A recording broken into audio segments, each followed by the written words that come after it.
So one thing I'll just let you know that sometimes the electricity goes off. If that happens, then my Wi-Fi won't work, and then I'll have to do my hotspot thing through the phone. It may take a couple of seconds or so. I'll just have to tell them that I'll be back soon. Then two things will happen. One, I will cry, and second, my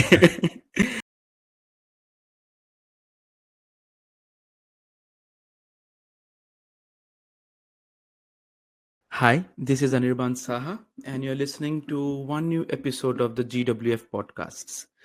This podcast is born out of a very simple idea that more young people should see themselves in the world of wildlife, not only as future scientists or, say, forest officers, but also as writers, filmmakers, photographers, illustrators, guides, thinkers, or just community leaders. Conservation needs all of us, and it all starts with stories. Very interesting stories, real stories. Each episode, we aim to meet somebody who has broken the mold, someone who has stepped out of the ordinary, their comfort zone, to do something meaningful for the natural world. This is the second episode, and we have with us Mr. Morup Namgail. He has stunned the world with his beautiful photographs of the snow leopards. He has his own podcasts in the Ladakhi language, and he has his own homestay in Uley, which is in Ladakh. He's deep into conservation, and I believe we will be discussing this in some time. Morup, how are you doing? Very good. Thank you so much, Anirban. It's honor to be here, and we have got 30 people joining us in today. So I'm all yours. I think a fantastic place to start will be to show your photographs. Yeah, sure. Ready? So yeah, I'm all set to do that. But before that, I'd like to give a brief introduction of myself. So not many of you might know, or maybe just few of you know me, who I am, and what do Definitely, I go do, ahead. why I am here. All these questions might be rising in your head, but let me tell you, my name is Morup Namgail, and I'm from Ladakh, and I'm from a very, very small village called Uley. So you must be thinking how small it would be. So Uley consists of just 6 families, and one of us is us.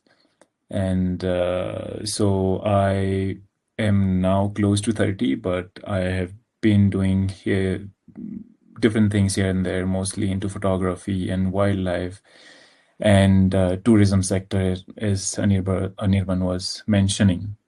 So this is my journey. So I am not going to share you anything that's like facts or numbers of onto anything, be it snow leopard or wildlife in general, or about Ladakh, that which you can find anywhere else. What I'm going to do today is share some personal story that's not written anywhere. It's not found anywhere.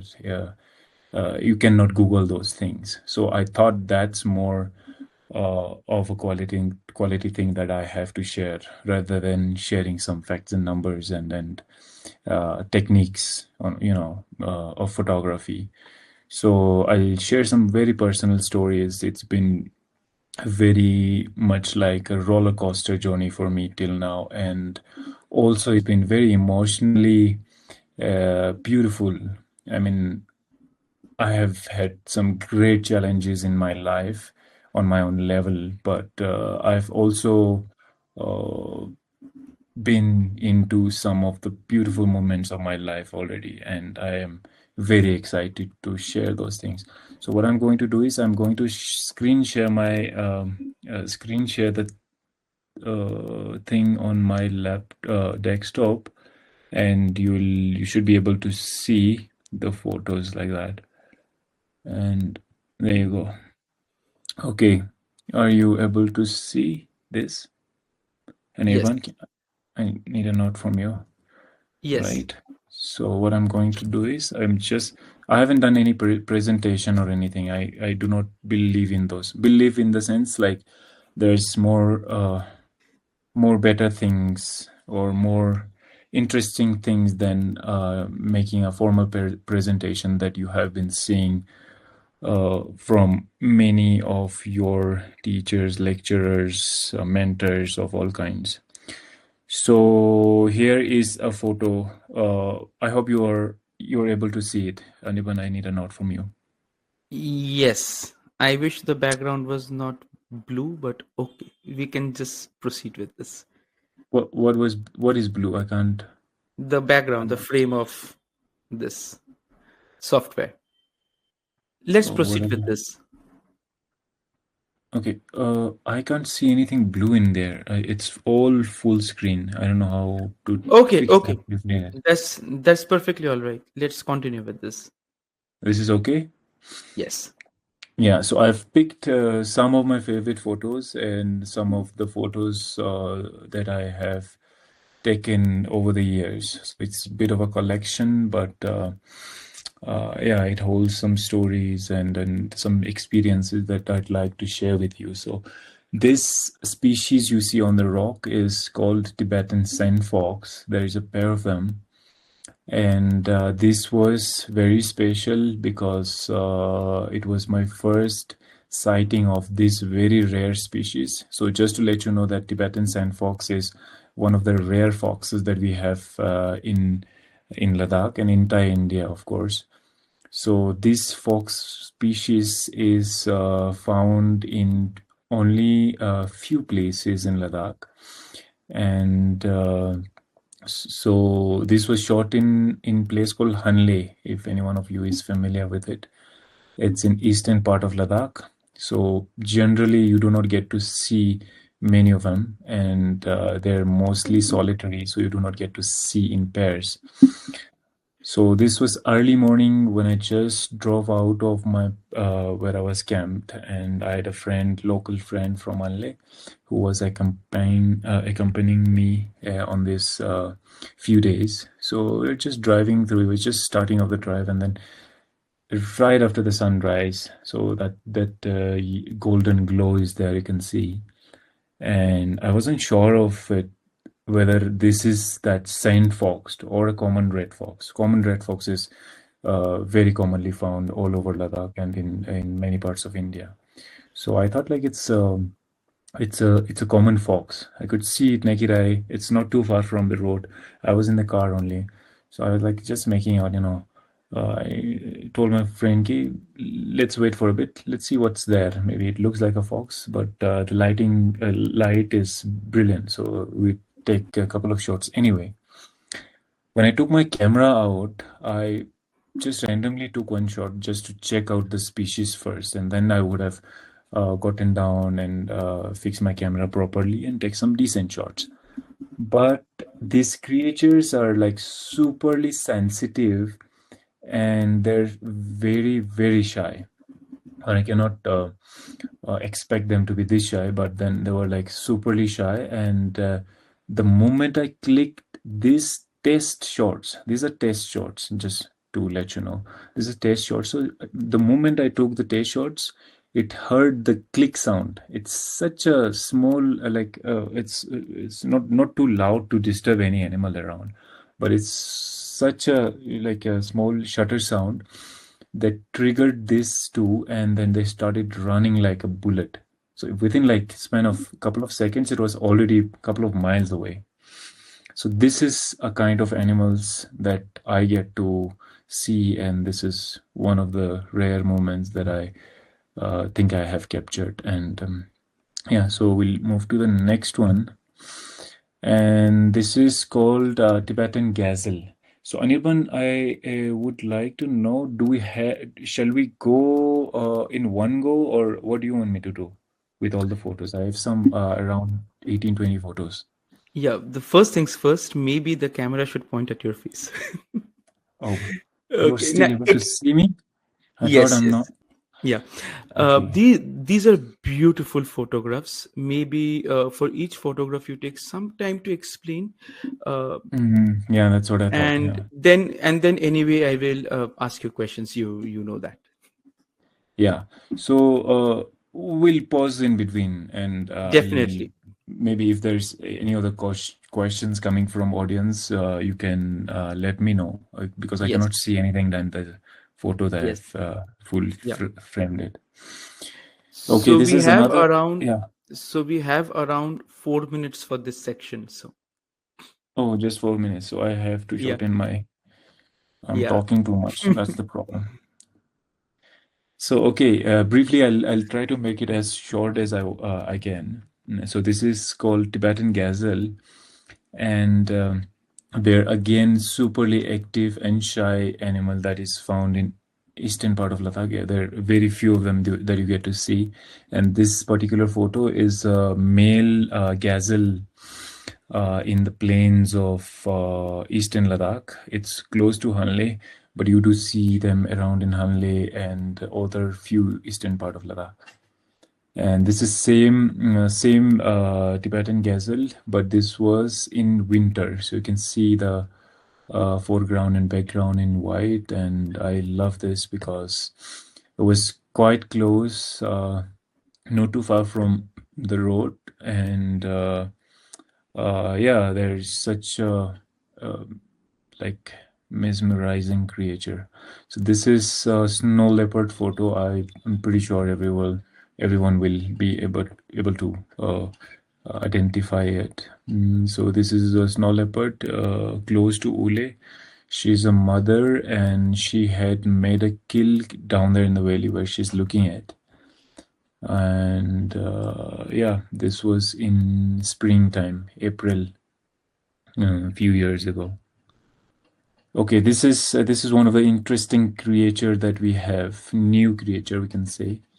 It's a hybrid of two species, uh, Tibetan wolf and feral dogs. So this is now called as kipshang, which basically means dog and wolf together. So this is a strange new creature. Is in no sense uh, in lots of circumstances. They are as powerful as wolves, but they're also quite friendly as dog. So they come close to the villages and kills all many cattles and sheep and goats around. And okay, so briefly, just to let you know that there is in wildlife photography, there are several different kinds of techniques that you can take photos of. One you must be aware of is the long lenses with like big cameras and lenses that generally been used to take pictures of the wild animals from distant. But there are other techniques which I am very much focusing on is camera trapping. So camera trapping is a setup that is placed in a very specific location with a great knowledge. You should be able to understand where the trail is, where you basically have to anticipate everything and prefix everything, so you do not have any flexibility of the things that you generally have with long lenses. So this particular photo is taken with camera trap, and it's on a ridge line. So it's very difficult in different ways because you have to trek up to such locations that takes hours to get to the location, and then in the extreme conditions, the battery dies very quickly. You have to go to the location and just change the batteries cards and clean the lenses and just check if the camera is in working condition. So you have to do that every week or 10 days. So that I've been doing for over many years now. I started in 2017 or something. So it's been many years. But this is taken with camera trap. Yeah. So I'm just going very quick. This is Himalayan griffon vulture. We find them in higher elevations in within Ladakh, and so they are known as the MCs of the mountains, MCs like municipal committees that you have in town areas. So these vultures do scavenge on leftover carcasses, that's lying down in a valley, stinking, and then they'll consume this leftover foods, which basically means basically is like cleaning the mountains, right? Okay, should I pause for a bit? Is there anything that you want me to add on, Anirban? These are excellent shots. So I was Thank wondering, you. we have some more photographers in the attendees. And one Okay. question that I have in my mind is, how do you separate a good shot from an excellent shot when it comes to wildlife photography? So a good shot is, for me personally, it's like a painting. Good shot. It's a brilliant looking, beautiful painting. But then an excellent shot is like a poem, you know, a poetry that has stories to tell, or depth knowledge to share about. So that's the difference that I can think of right now, because you can make a brilliant photo sometimes coincidentally, and sometimes those photos doesn't have a brilliant stories to share behind. There's no backstories behind it. So many of my photos, I love it not because it looks brilliant on the screen, but I have such a powerful stories to share. So that is the two different things I can differentiate between. So, technically, or say in terms of composition, would you like to say Mhm. um, what Like, differentiates the excellent shot from the good shots? composition wise, there's not necessarily needs to be great distinction between the two, but story wise, story depends on like this particular photo doesn't have a very powerful story, to be honest.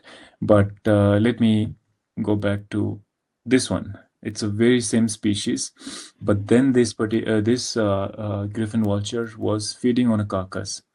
So there was this magpie on the other hand, you can see, which both of them are scavengers. And interestingly, the carcass was being fed by a wolf, pack of wolf down there. So these two guys were waiting, and I felt like they're chatting about like when this wolf will go away and we'll get a time to scavenge on. It's a bit of humor. A bit of humor in that, but yeah, it's something much better than the previous one, because this has got something to tell, uh, as a backstory.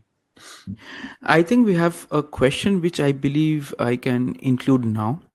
This question is Okay. based Varnava, and he asks, how does the sheep shark behave with wild wolf packs? Do they socialize with both the species, or are they solitary individuals?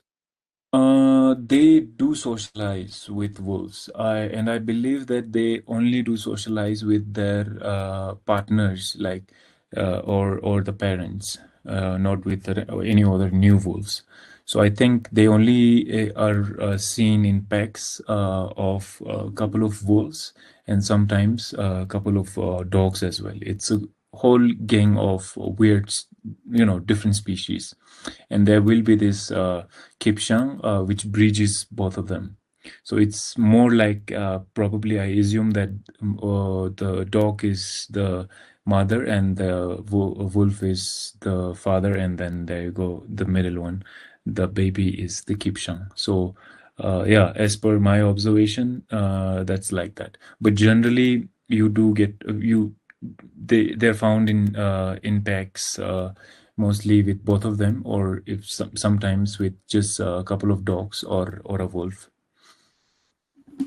You mentioned about observations, and Yeah, previously you mentioned about hiking up to a specific height, which can be tiresome, and then photographing. This brings me yeah. to the question, how important it is in that area to be an excellent spotter or a tracker. And suppose suppose I am going to Ladakh, say Hmm. from Calcutta, Kolkata, Okay. right? So I will not Hmm. know the terrain, right? Yeah. So how Right. easy or difficult is it for us or even you uh, Hmm. to track these animals, to track snow leopards, to track wildlife in general?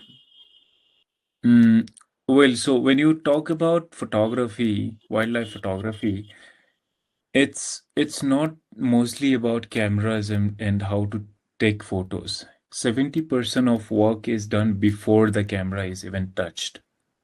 Right. So the knowing of the species, the terrain. Let's say if I go to a different terrain, let's say if I go to Gujarat, Gir National Park for to see lions, I should thoroughly study, or I should have someone local by my side to have everything understood, or all the knowledge that I have to have if I'm not able to, help by myself.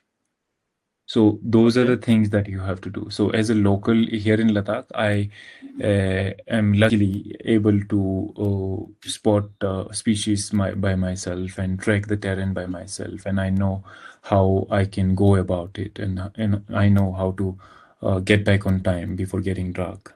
But in other terrains, I would have no idea. So the best thing is to have a local knowledge.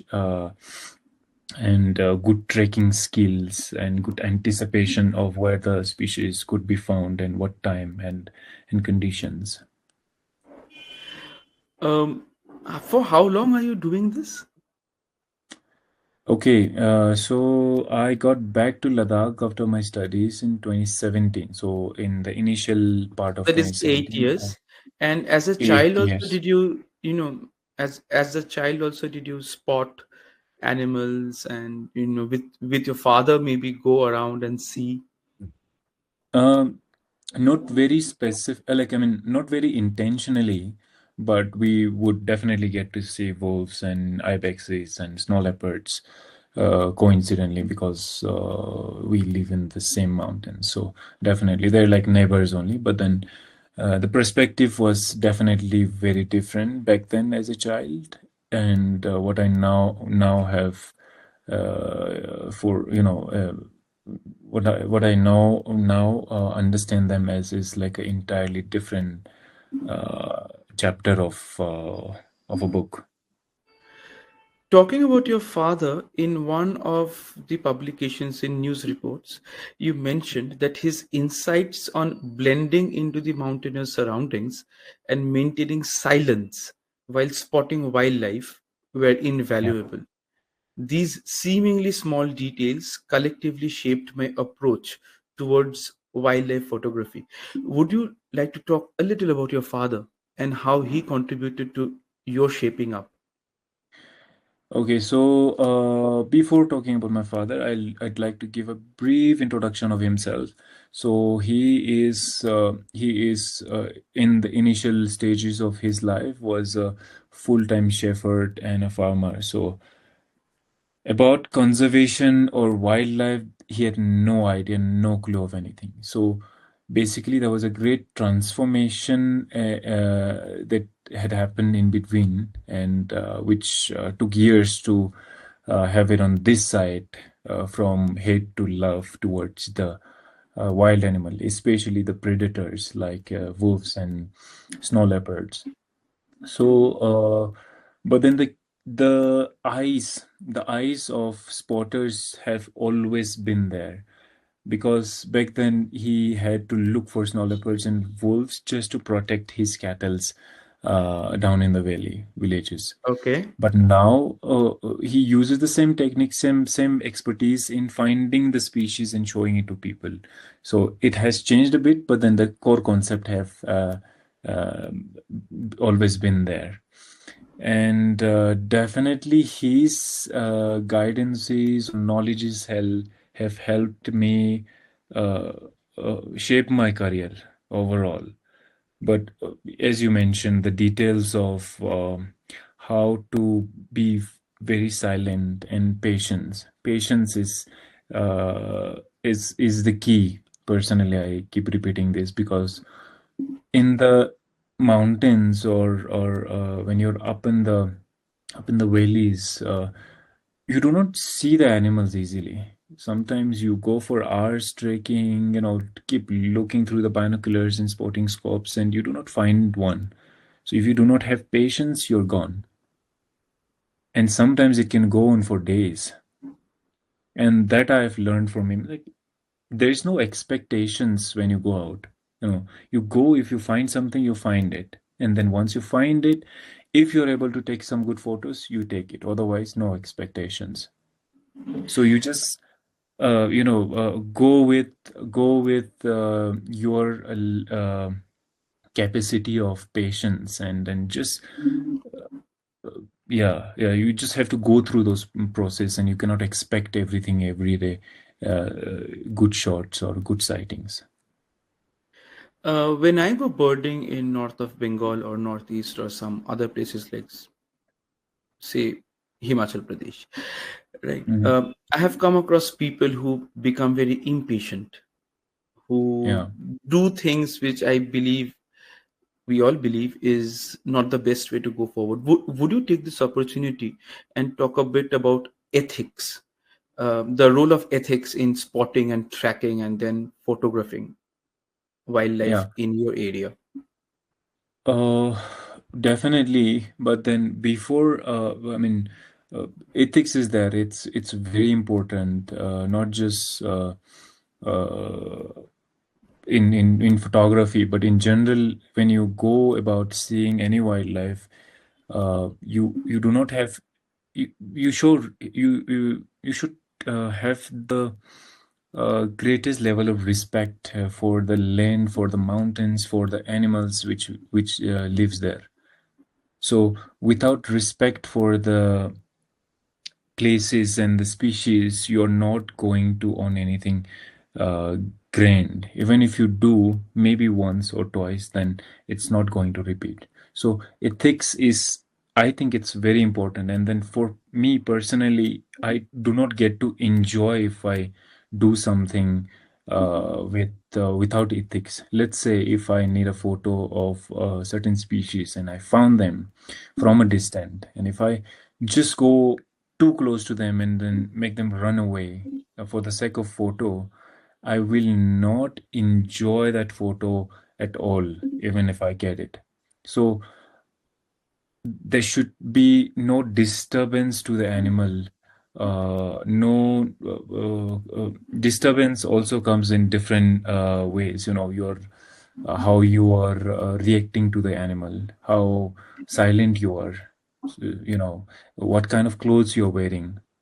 If you're wearing any fluorescent yellow, like highlighted jackets up in the mountains where it is, the environment is very different, then it's going to make a huge difference. So that's not cool. So I mean, it looks very, very stupid as a photographer, or sometimes you do not always go alone, and there is a group of people which you sometimes don't know, and then in that group, one person is wearing a bright yellow jacket, and he's constantly talking about some random things, which is not necessary to talk on at that very particular time. People do not have that sense of responsibility within them, and that's where the ethics goes against. So only when you put yourself in a situation and understand why ethics is important. Maybe sometimes, what happens is when you talk about ethics, people do not tend to understand it very clearly unless they're in that position to learn it. So yeah, it's photography is not for the sake of Instagram or likes or anything, but it's beyond it. It's for legacy. It's for conservation. It's very powerful in other way around. I really like how, although we discussed that we are going to discuss snow leopards, Yeah, how you you know, took this opportunity to showcase Mhm. other species as well. And if I remember correctly, in one of the media interactions, you told about Mhm. younger people that while they may learn about lions and tigers from NCRT books, there's a Mhm. notable absence of information about indigenous species like ibex, um, La- Ladakh Urial antelopes, and snow leopards. Right. Yeah. So, which other species do you have right now? We'll very quickly go through the photographs and then continue with the discussion. Yeah, sure, sure. So next, what we have is this is Eurasian eagle owl.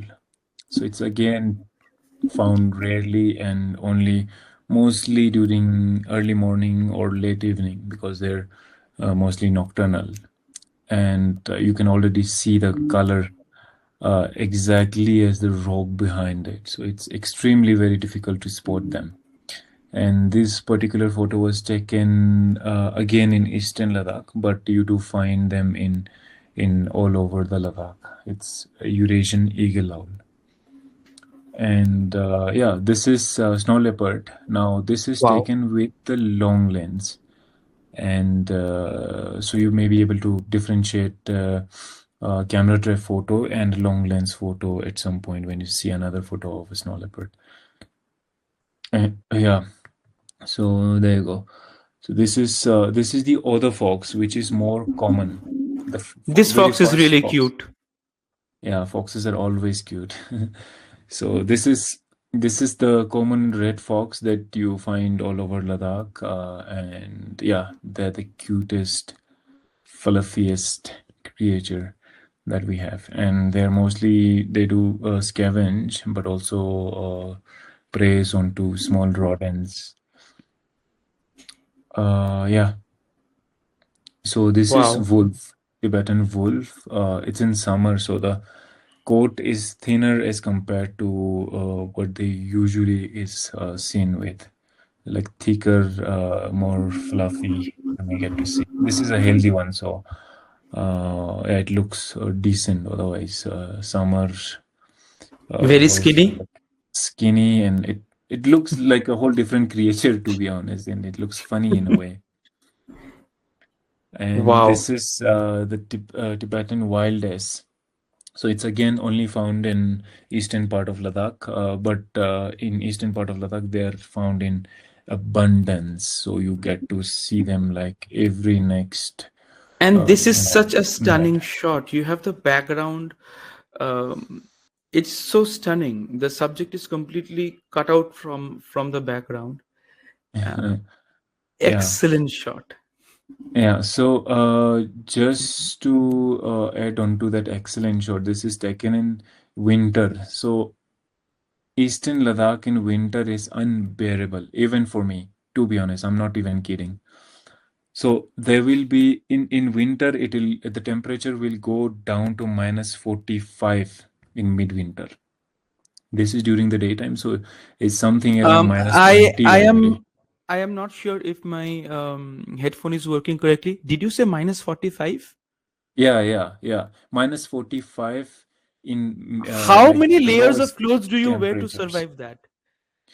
So during the daytime, it doesn't stay minus 45 throughout the time. So during the daytime, it can be sometimes even minus 15, the warmest I'm saying. So Hmm. yeah, so that's the challenge. I mean, you have to get out in such condition and wear layers of clothes, which at some point becomes very uncomfortable while taking photos, especially. And then also you have to have gloves onto your hand. Otherwise, your hands will be numb and you cannot Oh operate my a thing. goodness. So with the gloves and everything, it becomes even more challenging to press a button, and you do not have the access to each of the buttons, and sometimes you're not able to understand which button is what. You have to check onto like one by one, and it's greatly difficult, but then yeah, some when you get something like this, then all the pains are gone, and then you forget all the challenges that you have gone through. So what you are left with is to cherish such moments with a photograph and a stories to tell behind it. Excellent. So this is again, it's all of these three photos from the same trip, and this is again the same species, Tibetan wolf, but then it's a melanistic. So the melanistic black wolves are found very rarely. This is the only black wolf that I got to see in my entire life till now. So it's so rare that yeah, you get to see something like this. Do you want to And see more of these? I absolutely would love to. There is in your jungles down in central and southern India, you have that black panther, right? It's similar species. It's a melanistic, but of a common leopard, something like this only, which people would die for just to see. Forget about photographing them. Yeah, so this is one of them. And this is ibex. It's back in Uley, and it's a female ibex.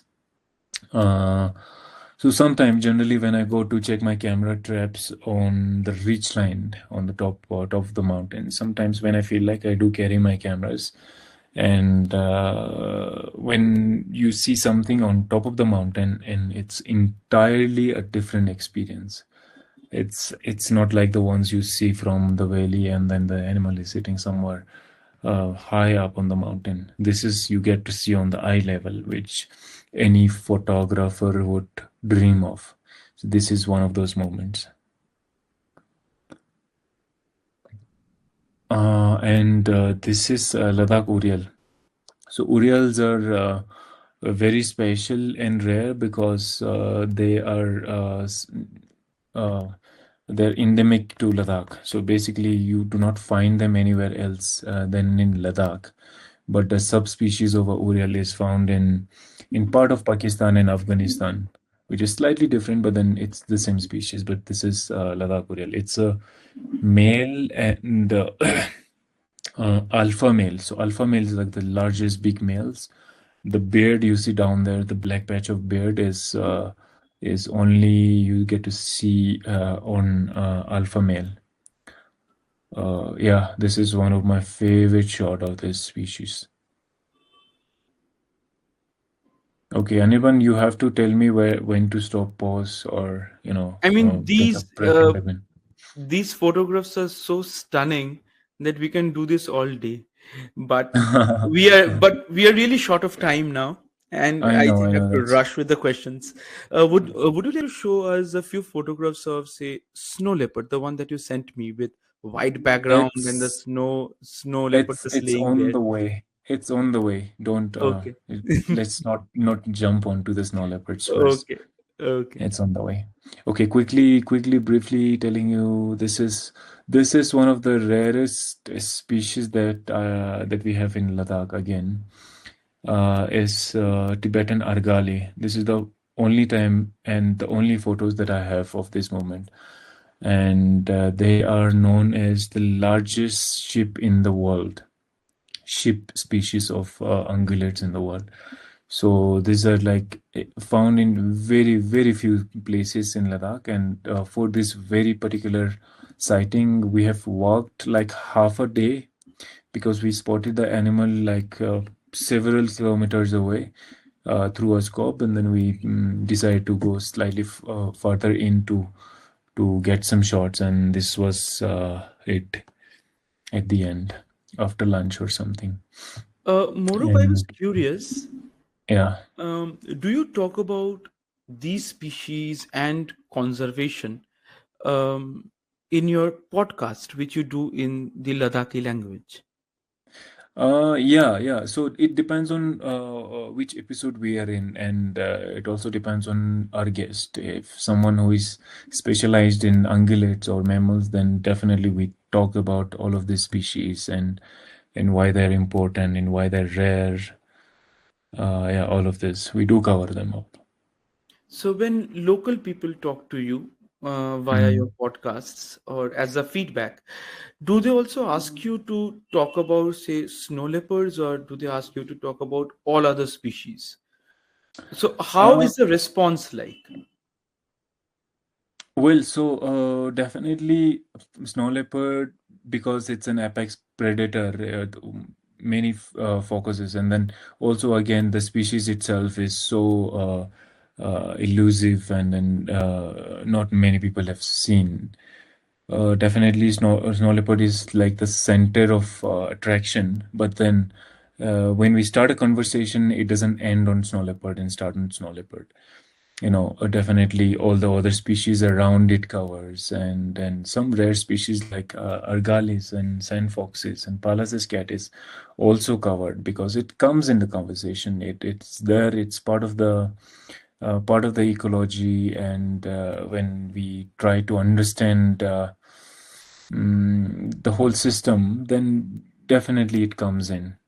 And yeah, such species, this rare species gets very special attentions from all the audiences, because uh, just imagine if someone like me who is walking in the mountains half of his life is haven't seen these creatures much, then uh, like what would the common people, Hmm. or the what will they do? Maybe the locals who is sharing the landscape in that very particular area are able to see more often. But then someone like me, who is from this western side of Ladakh, is completely clueless about it, and Do that you too think such a important species. do you think you are able to raise substantial amount of awareness among the local people via your podcasts, which you are very consciously doing in the local Ladakhi language? Yeah, definitely. I think we have started talking about it, and then people, so many people, even my own friends who are like clueless about wild animals in Ladakh. They maybe heard of snow leopard that we have because it's the apex predator and everyone tends to talk about it. But then other species, they're like clueless. I mean, they ask me questions, like very personal questions when we meet, or sometimes in chats. They like, do we still have them? Like, is it still there if someone wants to see it? So the curiosity triggers, and then that's where it starts. When someone is getting some new information of such a interesting creatures, then they have this curiosity of sometime in life I would want to go and see them, just see them. It's just because we have it in Ladakh, and those mind changing moments happens, and it's yeah, definitely helping uh, through the podcast and photography.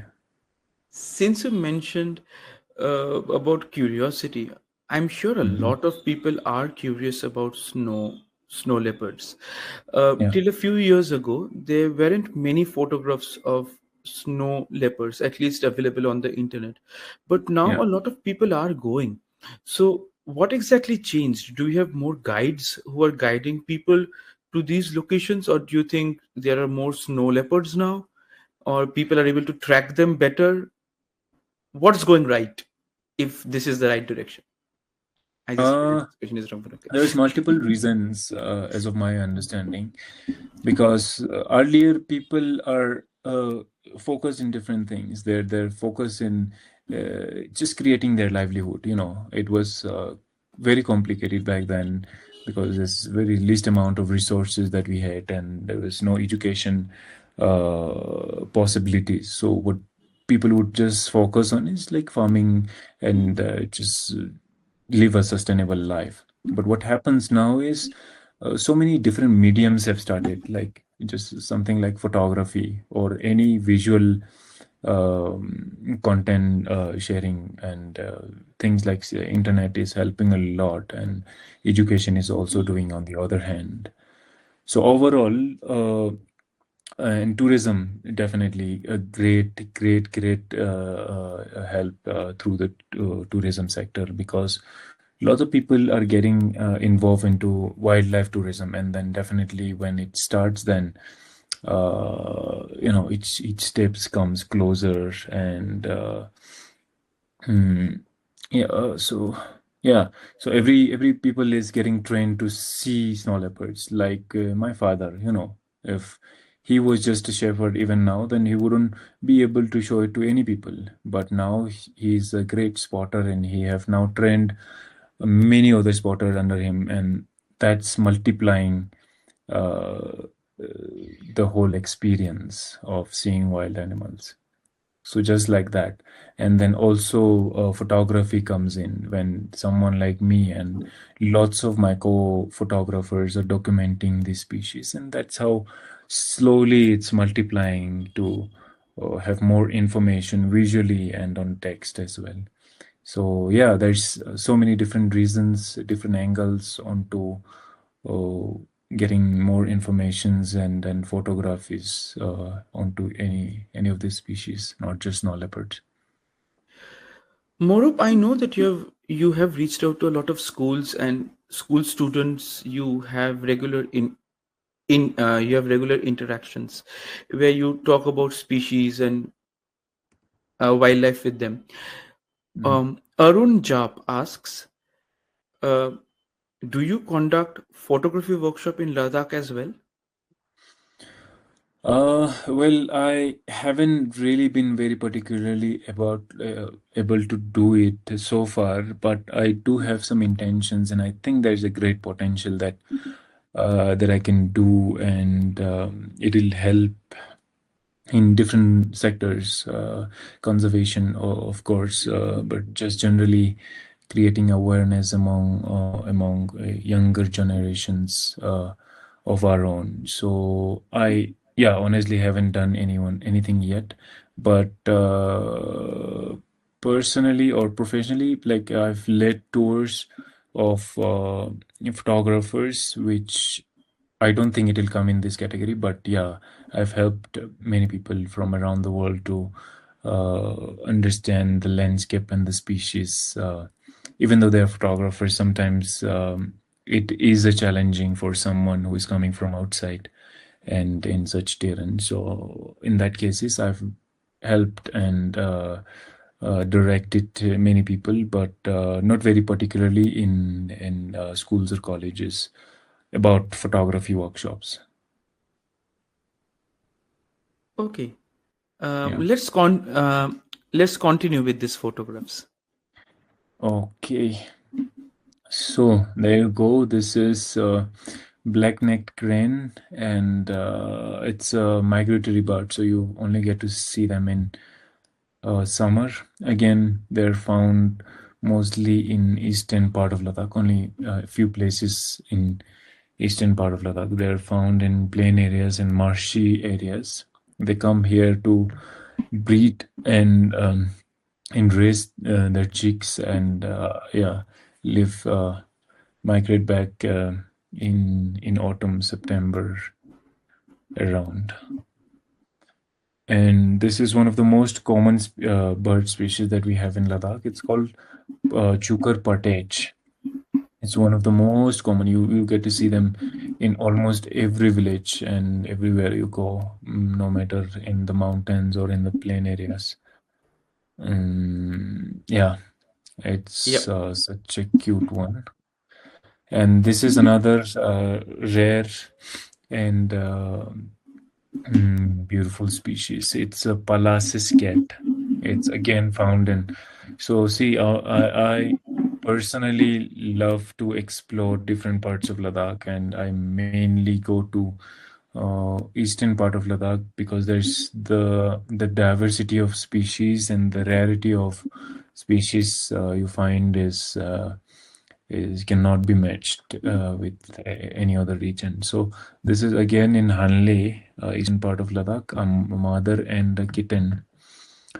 It's such a rare species. Only last couple of years, 3 4 years, we've been able to document them properly. Otherwise, there's not much of documentation of this small cat overall. The last couple of years have been great in terms of sightings. And You know, I will be like disturbing you a lot when I plan to go to your region. Okay, I'm gonna switch off my phone and, you know. Okay, coming back to uh, so this is again the very first photo that we probably you remember, the Tibetan sand fox. So this is one of the recent shots I have, and this is a young one. So they're like superly playful, and they're less shy as compared to their mothers, because these guys are like so innocent and young, so they don't tend to come closer, or when if you're sitting in one place for a very long time.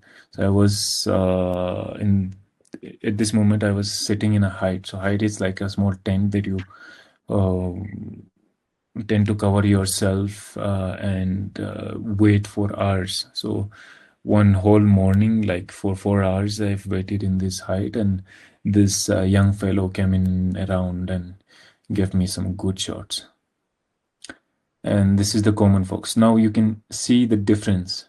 See the coating difference and the facial you Mm. may not be able to see very clearly, but then this is like a cute fellow, innocent guy. That's like a more I don't know, furious kind of species of fox.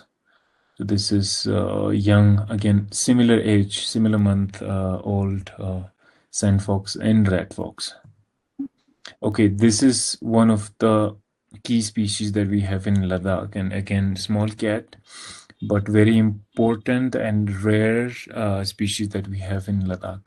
Again, they're not found in many part of Ladakh, but only in eastern, and some records in western part of Ladakh. Even in Uley, there's one record, but it's not regularly seen. Only places, a handful of places in eastern part of Ladakh, you are able to see it. So this is one of the close-up shots that I have. It's a kitten of some 3.5 months old. There's the like cutest ones. Okay, there you go. Snow leopards. You've been waiting for Anirban. Oh my god, this has to be my most favorite shot. I have no idea when I saw this shot for the first time for how long I stared at this. How did you Yeah, manage to click this? That's the first question. Is this using a camera or is this using a trap? Because I it's can't imagine myself laying down on the snow, seeing the snow leopard at the same level, looking at me, and I'll click a photograph. yeah, So is this that's using a camera or a trap? yeah, it's a camera trap photo. So this is how you can now slowly able to identify which photo is taken through what kind of cameras. So this has got a beautiful backstory behind it, and this is also my one of my favorite photos of the snow leopard, and it's very special because this is one of the great photos of a young snow leopard. This is a cub of around 6 month old, and yeah, so I placed the camera trap in this location for several months, and one of the winters I've got this shot. And what I learned when I got the camera back is that the this young cub was there around. So I assumed that the mother and other cub most probably was sitting very close to where the camera was placed. And what happens is during the daytime they tend to rest mostly and start walking by evening. And so during the daytime they'll be resting all the time. And I think this guy got up and just took a short walk or something, and figured that my camera was there. And then this guy spent like half an hour right in front of the camera trap, like entire half an hour, and playing and doing things, and out of curiosity, so it was such a brilliant moment for me to go through those photos. I have like a whole sequence of photos where this cat is like, out of curiosity, that very innocent face of a snow leopard, and sometimes coming very close to the camera, and then sometimes just rolling down like that. And what it did at the end was it took, so there's, just to make you understand, that there's one camera, and then on this other side there's a small thing that's a sensor, so PIR. It's a motion detect sensor. So that sensor is there. So she then, after some point, she figured that there's a sensor, separate sensor. It got very curious, and took the sensor in the hand, like literally like a baby taking the sensor in the hand, and sometimes in the mouth, and then at some point it's like teared apart. That's where when I have the last shot. And what could have happened after that is only God knows. But I think she again spent another like half an hour or more, and the sensor I found at the end was way down in the valley, on the other side of the hill. So where the snow leopard sitting, and way down inside the valley where where I found the sensor. Luckily, only because of the snow, I was able to track it down to the last point. Because without the snow, I would have not known where exactly she took it. So something like this makes your whole effort in camera trapping, because in camera trapping you have to spend months to get something like this. And I've done camera trapping over the years, and this is one of those good shots, only in a few one of those good shots. And in a month I have to go up the mountain and just to change batteries, like trek up a whole day, exhausting, in the deep snow. And mostly I do not get anything. So that's where the passion comes in. So again, just to let you know that this photo have won an award in India, Nature in Focus, which claims to be largest wildlife photo competition in Asia. Yeah, again, yeah, now you can also make out that this is a camera trap photo. If I hope so. I wouldn't want a snow leopard so near to my face, looking at me yeah, like that. So yeah, I hope this yeah, is a camera trap. yeah, this I is one of the I recent there ones. is a question regarding camera trap photography, uh, Hmm. and Shoronil they asks this: Are animals harmed in any way due to trap photography? Sorry, what is it like? I didn't get it. Are are animals, say Oh, snow leopards in this case, are animals harmed in any way due to trap photography? not at all, not at all. In Not at fact, all. not at all. So, in fact, camera trapping is one of the best techniques to get photographs of any animal, with least disturbance, because it's kept it in a place and there's no human around. It doesn't move it, and it's placed it in a way that sometimes animal do not even notice. So you have the high chances of getting wild animals in their natural habitat with the natural behavior. Right. So sometimes what happens is, if you see a wild animal close to you, their behavior tends to be different, because they notice you. There's a human, so then natural behavior may sometimes not come out.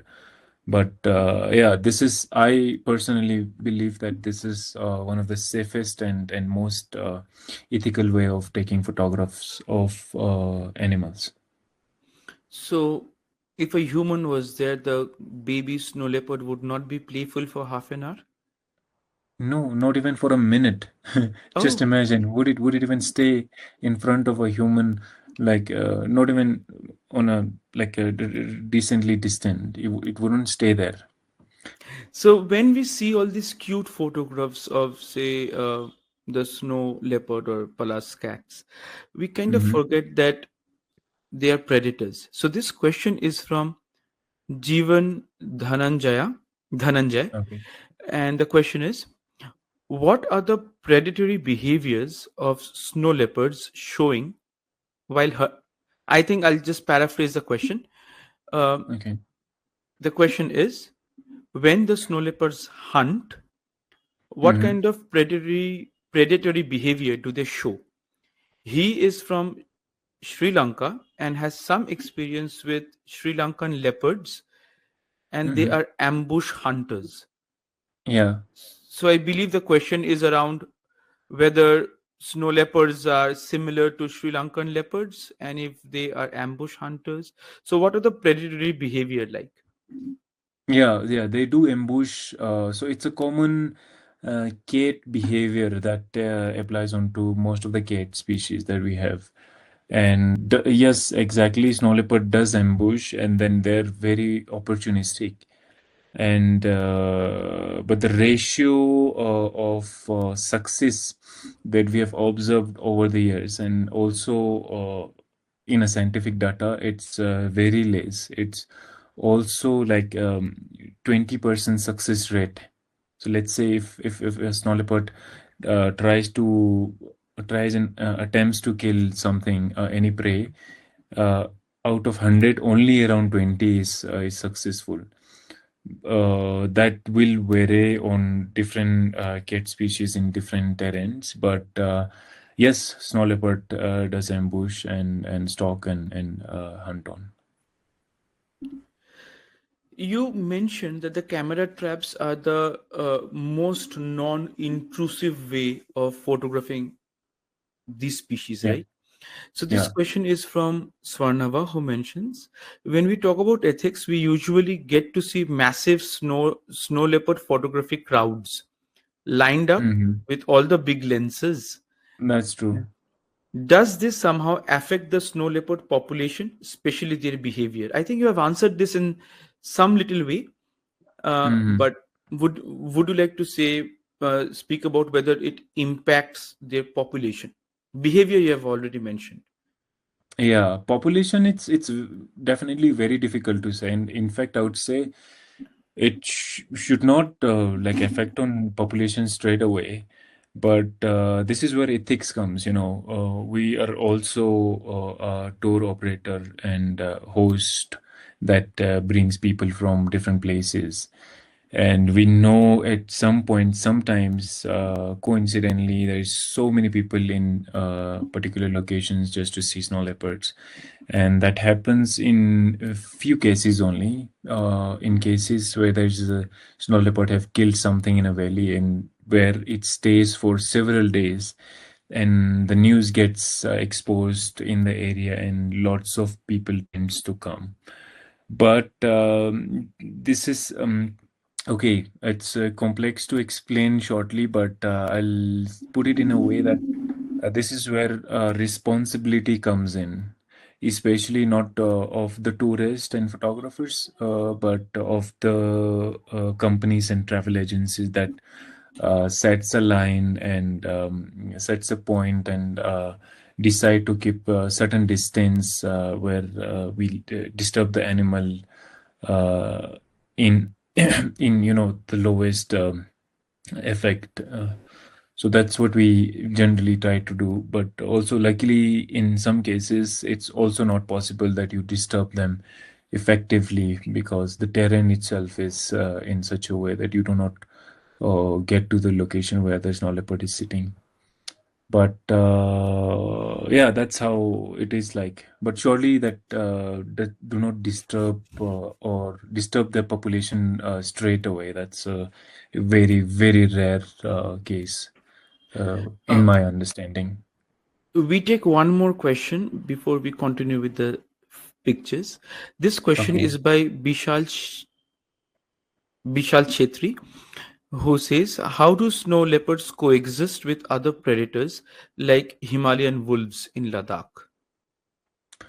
Okay, snow leopards. So again, as per our knowledge and observation, because the landscape is huge and also barren, they can avoid and simply peacefully coexist in the same terrain. But sometimes what happens is if there's a kill, let's say we've seen this many times, so that's why I'm sharing. Sometimes if there's a kill, then uh, snow leopards are quite dominant and very powerful to not let any stealing of kill or any prey happens. But if in cases there's a pack of six wolves and lone snow leopard in that encounter, then sometimes snow leopard abandons the kill and the wolf wins. Just like similarly in other jungles and different terrains, I think it quite similarly happens that if there's a kill, they tend to chase each other or try to fight for it. But otherwise, we haven't seen any of such behaviors where they don't where they face off for as a territorial fight.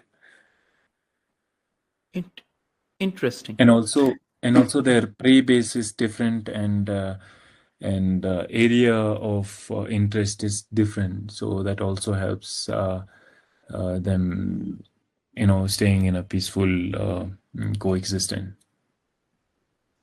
Let's continue with the photographs. All right. Next is okay.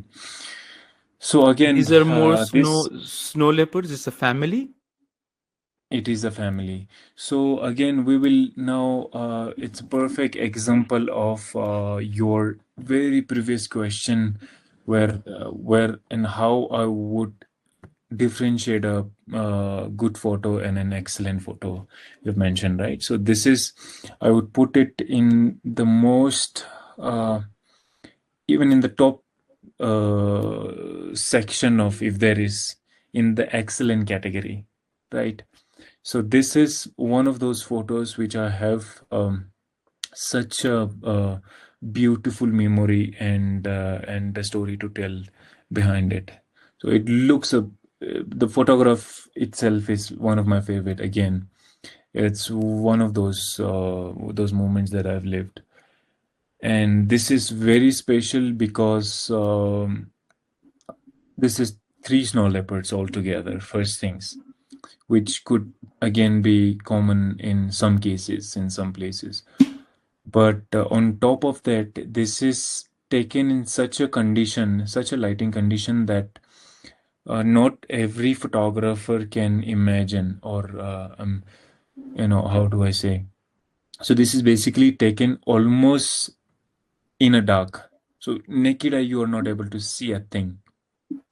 You cannot make out that there's a snow leopard because it was too late in the evening, and we were following this family of snow leopards in the whole day and in evening, and then at some point everyone, like all the co-photographers or the people that were with me, left, and then I, out of curiosity, started to step back, like, let me see what it does. They were coming down the valley, and it was in a very distant distance, and I was there to just to observe them. And then what do they do? It was most likely to cross the valley and go climb the other hill on the other side.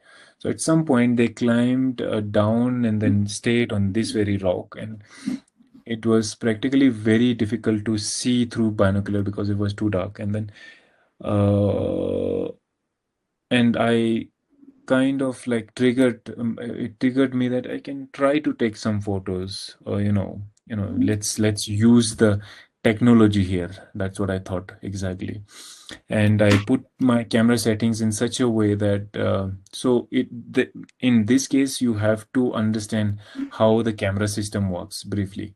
So there's this different things that you have to control your exposure, and I've placed the shutter speed on 1 second, and other things on different settings to get in right exposure.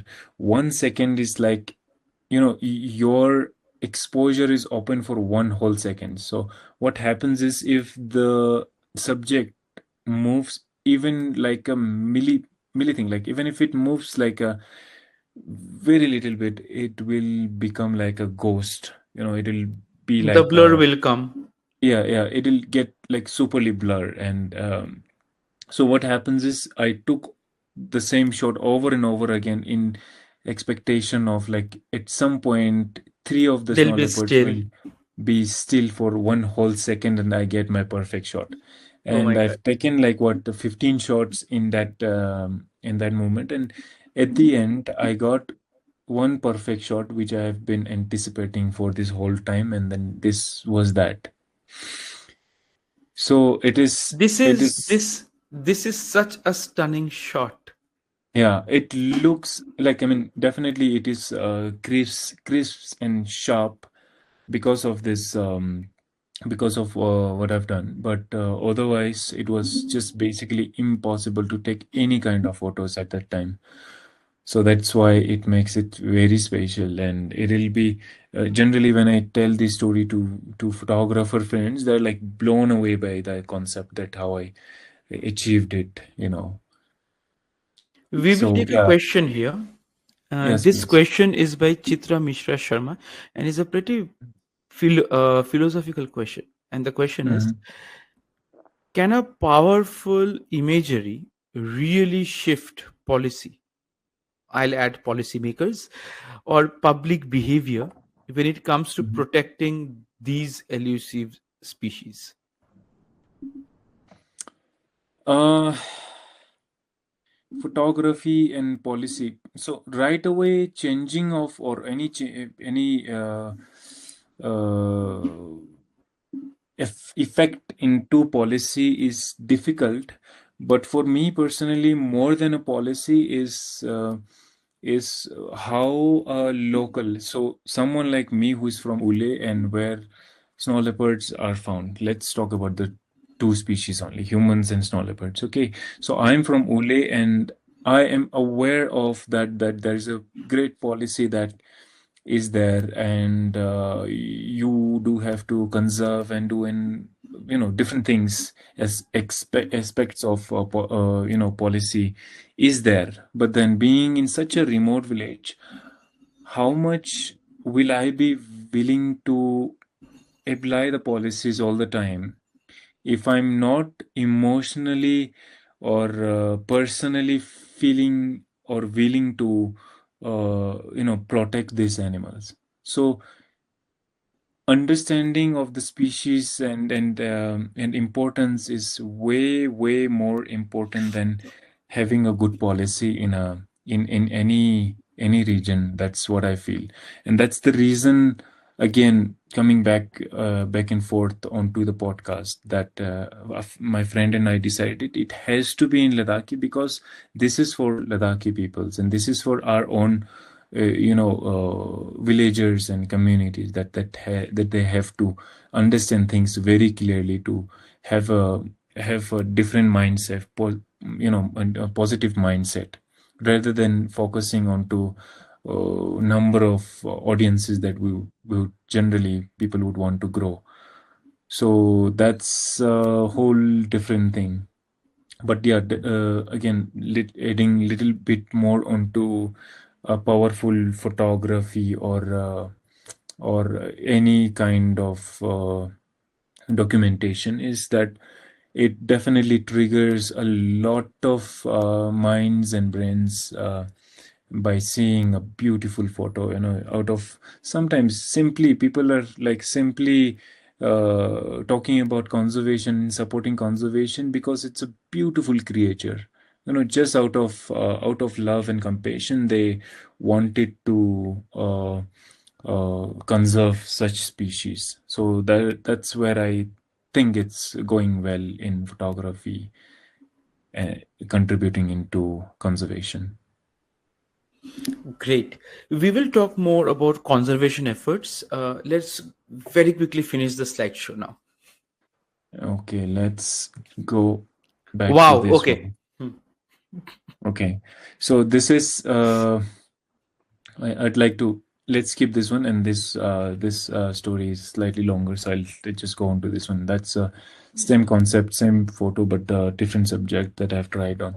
So I, as a Ladakhi, have had a great childhood in the nature, very close to nature, and being able to be very close part of mountains and skies and clouds and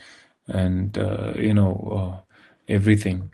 So my childhood have been very raw. We haven't had access to anything that is coming from outside. What we had as a playing tool is natural elements. We have had stones, waters, trees, and branches, and stars up above. So most of my childhood, we would love to sleep on rooftop with my siblings and cousins. That way, you can see, millions of stars and Milky Way up above, and we would play and share stories. Elderly people will um, tell you tales and stories of Ladakh and snow leopards and sky and everything. So I remember we would play like a simple games like when you're sleeping outside and just before you fall asleep, you try things like, okay, count how many stars you can count. Sometimes you would go to 5, 10, 15. And that was one of the best memories that I could recall when I grew older and been to different places. I have had that privilege of spending childhood in such a beautiful environment. And then when I grew up as a photographer, snow leopard became a favorite species, or my something that I would love to take photos in different conditions and different techniques and everything. So I at some point thought that, like, why not I put these two things together, my best childhood memories and the favorite species of mine as a photographer. And I decided to take a photo of a snow leopard under the sky with so many stars. And like long story short, I decided to take this photo. I envisioned a photo that is this long time ago, and I tried techniques of camera trapping, and I had the concept of how to take it. But then the process and the chances were so slim that it took me almost 7.5 months. So 7.5 months just trying to get this one very particular photo. So this is one of that photo which I have worked. I think this is actually the only photo that I've worked longest time for a Seven and a very half single shot. months. Yeah, continuously on a camera Uh, trap project just to get this photo. so this is using a camera trap. It's using a camera trap, and for your information, this is a single shot. Many people think this is a staked photo, compiled of several photos. It's a single shot, and that's why it took so many months and effort. Jack Kinross asks, uh, "Are you using DSLR Yeah, camera traps? Your yeah. images are fantastic." Thank you, Jack and Rose. Yes, it is a DSLR camera trapping that I still do, and yeah, there is endless possibilities of what different things you can do in photography. So I keep on exploring, I keep on trying new things, and yeah, this is one of the good things that I've done. These are stunning images. I'm not sure if there is any clap emoticon, but I mean, for people who are with us still, I know we're extremely sorry. We have overshot it already by 20 minutes, and I believe we are going to No, speak for 15 more minutes. Just right, fantastic. Some way show your appreciation for this. This is fantastic slideshow. thank you so much. Thank you. So such appreciation makes me go further and makes me think of different things and try and try and try. without expectations. So I can do the next one, I think. There are more? I don't know. Yeah, there you go. Oh, okay, wow. So yeah, this is another, but this is not the one I've tried with stars or anything special. This is normal, photo. But the interesting thing is the sky. It's a dawn time, and on the center top corner, you can also see the moon in a distant. So There's the big dot there. that's the moon. And back to the first one. So thank you so much. I The hope. discussion is not over, so do not say thank you right now. No, no, not discussion. Talking about the. Yeah, Okay. the slides. I can. How do I discontinue the thing? Yeah, there you go. Yes. All right. After a Let's long talk time seeing about myself. and my face. Yeah. Fantastic shots. I do not know how to have a smooth transition to the next set of questions. I'll be honest with you, because the next set of question is pretty boring, but it's kind of Okay. very important from the perspective of Global Wildlife Fair, and for a Okay. lot of us who are trying to figure out a way to make ecotourism more sustainable and Okay. on its own feet. Let's put it like this. In one of your interactions with the media, um, you mentioned that in Ladakh, there hasn't been much focus on wildlife conservation because the predominant emphasis has traditionally been on development. True. Yeah, that's Do you right. still do you still feel the same?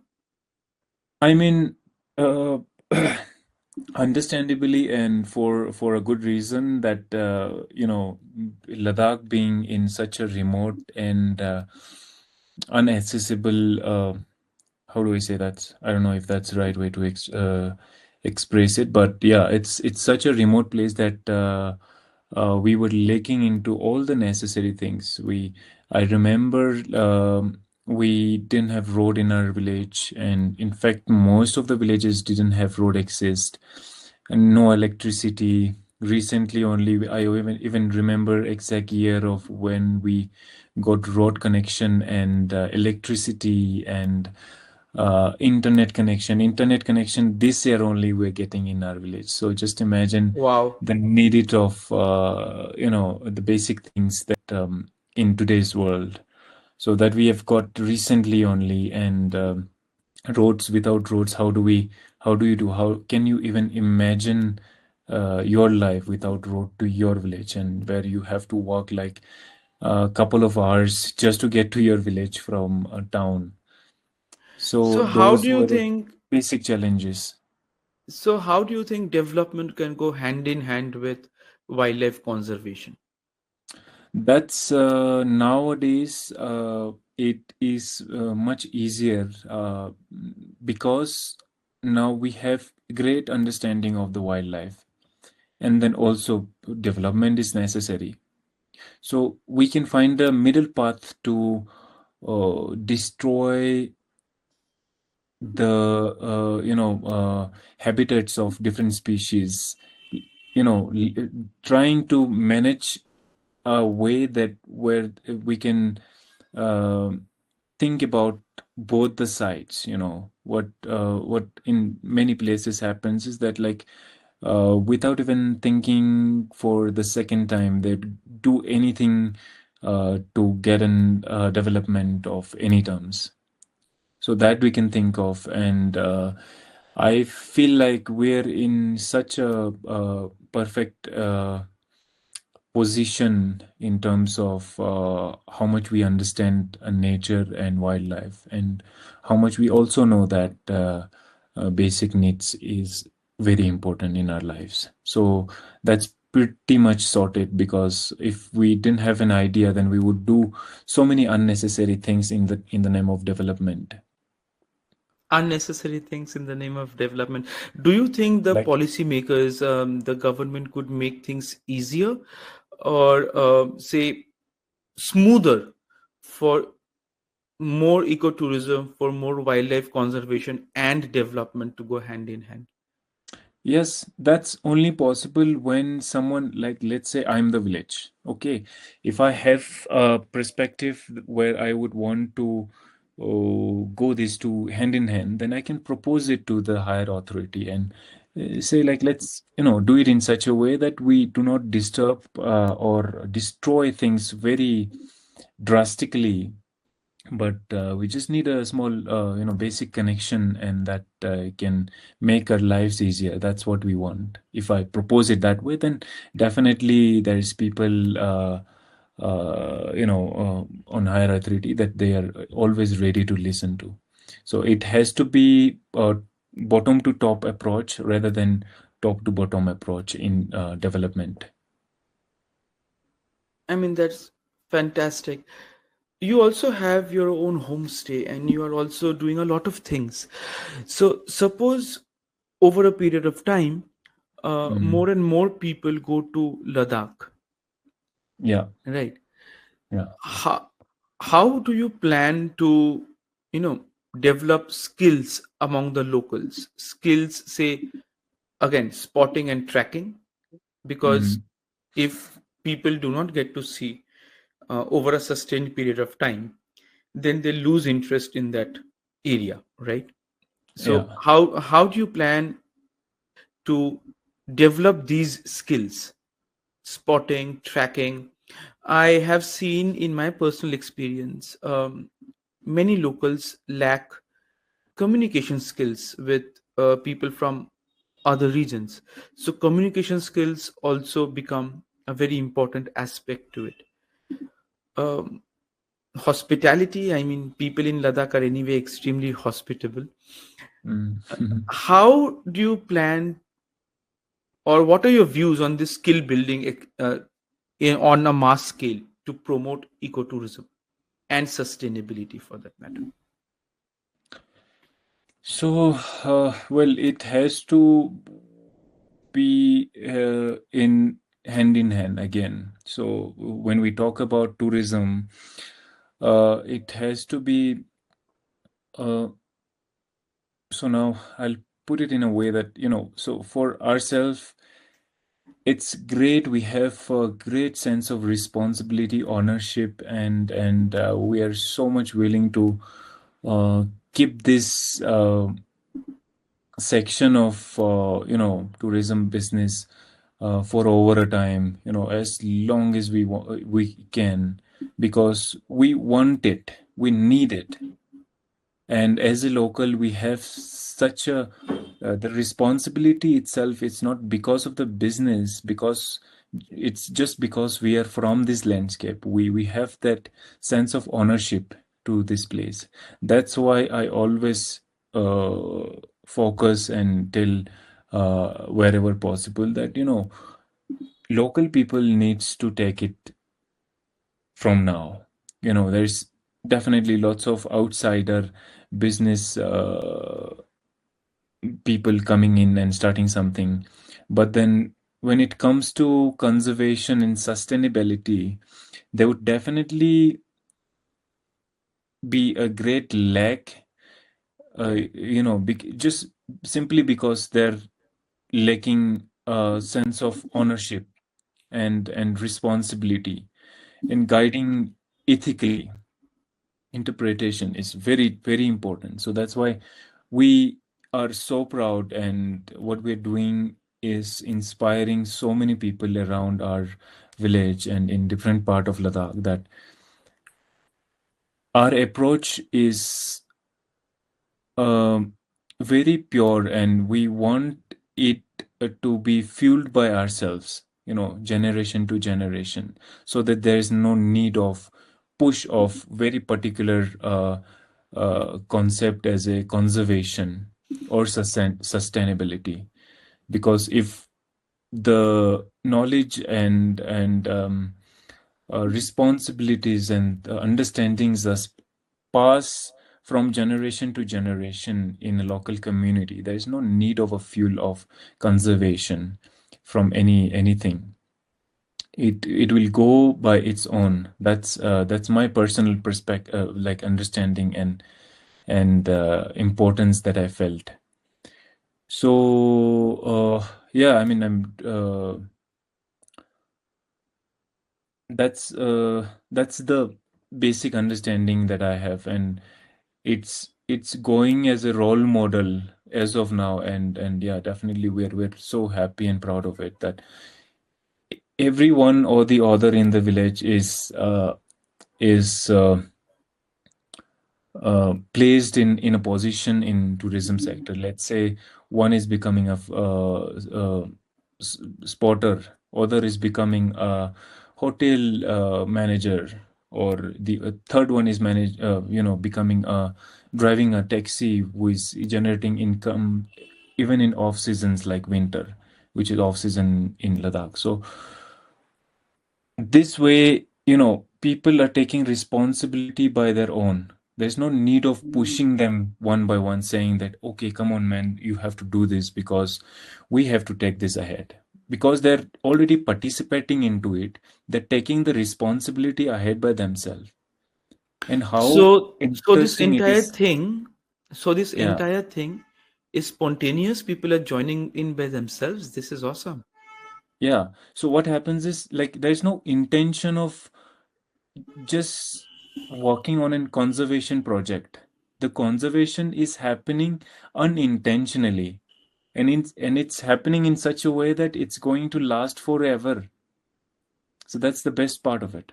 But Morup, talking about funds, you mentioned that people from outside are coming in. Um, at any point in time, does it feel like a conflict of outside ideas and the Ladakhi identity and their ideas? I No, mean, your that's about, ideas. well, I think that's more about how you understand it. Like, suppose if I place myself as an outsider in a different landscape, let's say if I go to a coastal area for any project, right? First thing I have to do is to have a concrete base of local community. Otherwise I wouldn't be able to do a thing, and I would not have that possibility of starting or doing any kind of projects in the area, because I am someone who have no idea of the landscape. Even though if I try to study it hard or try to understand it, um, the emotion of the landscape and the roots will never be placed in me. So it's it's Of it's course. it's different, like how you want to look at it. Definitely there is a need of good partnership. I have lots of friends and business partners who we do business with, but the local ground support is us. We are the drivers of the ship, or the or the car that we are driving, but we do have support on different sides. So what I mean to say is, like, if any unknown person, even if it doesn't have to be an outsider, if, like, let's say my village is Uley, and I have the greatest chances of doing things, a business in the best possible way, rather than someone from the other village comes and does in my village. Just simply things like that. So what I mean to say is, like, someone from the community has to stand out and do the businesses and the projects of conservation of different kinds, be it the intentional ones or the unintentional ones, like in the business sector that's happening. Let me ask you a easier question. Over the last 5, 6 years, do you see more and more people getting involved in ecotourism and earning money out of it? Yeah, definitely. Like my own And friends or the younger ones. Yeah, please, if you want to finish something. and are you happy with this development? Is this sustainable in your point of view? It's it's brilliant idea for everyone in my understanding, because like let's say in these days, like many of my friends and younger youths are seeking jobs in different places, sectors and things. But then I'm always like trying to say that, like, okay, jobs are in your village as well, if you're only willing to do it. And there's no need of going to a place and specific department and asking for a job. You have studied enough, you have great understanding of what you can do. Why you just wait for a job? I mean, I'm not discouraging to take a job, but then when someone is waiting for just to get a job, then that's not right. Like, it's there's things that you can do rather than just waiting for something to happen. So that's what exactly we are doing in the village itself. You do not have to, stay away from your family or anything. You do not have to sacrifice onto anything, but then you just have to start something that is right there on your plate.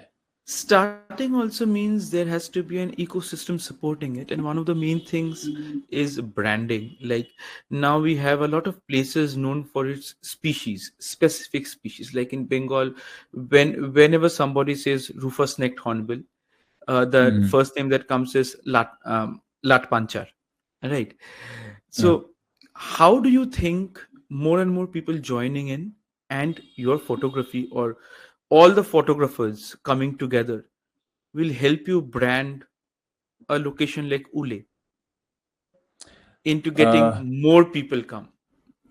well, I think, I mean, for Ule, I wouldn't really would want to go ahead more than this. There's now at some point we need a control over onto the influx. At some point, it's going to go, uh, in a negative direction sometimes. If there's an influx of tourists in one particular place, then it's not going to help either. What I was talking about, this very particular thing recently in Dras, where they are now starting into um, this tourism sector, and what they're now were looking at me as was like, Ule is already established, and it's already known place that it's easy for you to do it. But then I said, like, our story is same when you look at the beginning part of it. And I told the story of how my father used to be a shepherd, and how I used to go to the primary school in Ule, where there was four students and teacher would come only like twice a month, and spend couple of days and go back. And that's how my education foundation was like. And that's how my father's, who's now a well-known spotter, was like initially. That's how all we started only. I wasn't born photographer already. So that's what I was trying to tell. At some point, you have to start something, and then now it has gotten so much easier as compared to what we initially started as. There was no internet, there's no basic facilities at all. So nowadays, you have internet, like super fast internet, that you can do tons of things by just sitting in your home only. So yeah, these are the things that I think is important to We'll understand. we will take a question from the audience. This is by Siddharth. Yeah. Since Okay. you mentioned that you do not want any more people, not anymore, but not more people than what No. you already have in at Ule. So this question is pretty relevant. Is the massive snow leopard photography craze affecting the wildlife of Ladakh? Uh, so wildlife alone or in general on to Ladakh? What was the? Feel free to answer anyway. So, okay, my again, it's a personal understanding. Maybe I may go wrong, but my understanding is that Ladakh is such a huge landscape, and species are pretty much same, especially snow leopard is found almost everywhere in Ladakh. And if one place, let's say if one particular area is being exposed and if it's understood in such a way that there is a great potential of seeing snow leopard, then it can go wrong. Then there could be more people than the capacity. The capacity of certain places.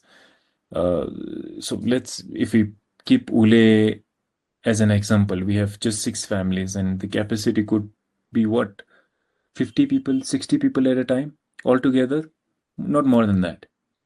So if that is been closed, and if we want to expand it more than what we can handle in the valley, then the problem can start. And that's why I appreciate my fellow friends in Ladakh. Then in your village also there's animals like snow leopards are seen. So why don't you start in your own village? Because Uley and similar places like Uley cannot hold many tourists. And the craze is going on as the question coming in.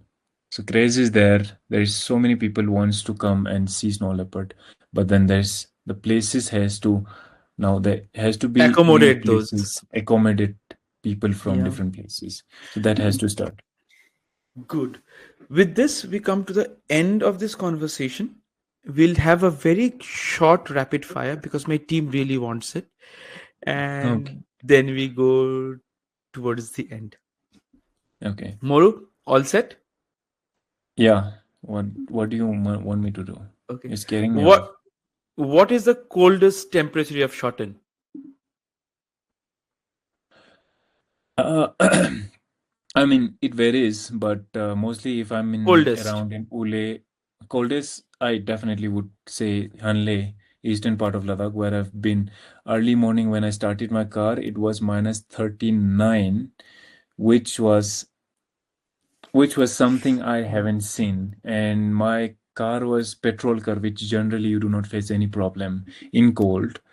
And that time I failed to start the heating system. Without heating system, you are dead. Your hands are numb. You are Yeah. not able to turn your steering and change the gear and things. So that had happened. So around in minus 40 extreme temperature. What is your go-to snack while trekking? I don't have any particular snack. Whatever I find in my pocket, maybe some nuts or chocolate or snack bar or anything that is W- given by my mother. One thing people get wrong about snow leopards. People generally say that snow leopards are only found in winter. They only come down in winter and seen in winter. But I've learned and understood that they're there in the same territory over the year, throughout the year, and we're just failing to spot them. That's very simple. If not a photographer, what would you be? I don't know. I may be a different sort of artist, but somewhere in artist line. One lens you cannot live without. Um, my 600 prime. The animal that you hate the most. I don't hate any animal. What do I hate? I am scared of snakes, but High I don't hate five. any. I'm freaking scared of snakes. This brings us to the end of this conversation. Morup, I cannot explain what an incredible pleasure this is to have this conversation with you. It was equally great experience sharing with such a great number of people. And yeah, I mean, sometimes I go wrong in here and there, and I am drifted away from the questions. So I'm sorry about those if that had happened. That is But perfectly all right. This is also an attempt to know you as a human being. And we drifting away from the main topic is just us, right? yeah, that Mm. feels better. But yeah, anyway, thank you so much for this opportunity. And yeah, hope someone or the other had gotten something new from me and learned something new, and looking forward to inspiring more people and pass this inspiration from generation to generation, and And contribute more into conservation at the end. Yeah, and Mohitji also, and Mohitji is from Asian Adventures and is the founder of Global Wildlife Fair, and he also encourages all of us from very different spheres and different parts of India slash the world to come together and have these kind of discussions, so that different ideas, newer ideas come up when we have these open heart to heart discussions. So it's Mm. perfectly all right if you just drift away and then come back. Yeah. This brings us to the close of this episode. In our previous episode, we had a very young author who wrote a book on wildlife and was from southern part of India. Uh, Today we have with us Morup Namgail, who is from the northern part of India. The next week we have somebody from the northeast, Oh, an excellent person, another hopefully extremely interesting conversation to have. We look forward to having all of you again next week, and stay connected with the Global Wildlife Fair, the Instagram, uh, the YouTube channel, and every possible channel that you're on. Thank you so much. Thank you, Morup. thank you so much, Julie from Ladakh. Stay safe, stay healthy. Bye bye. Okay, bye.